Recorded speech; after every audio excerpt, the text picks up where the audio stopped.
Okay, let's make some future bass.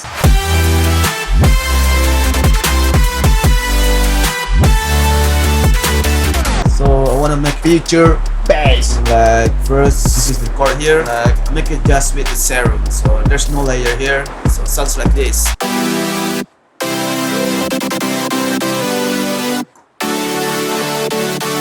Next, there's lead. Make it with a 3-layer. All of them silent one. That's cool. So there's maybe it's mid bass. And next is sub bass. I make it with silent. To make future bass like this, I just make it with a serum and a silent one. So there's some kick and drum. Kick. There's snare. Hi-hat. So here's the result.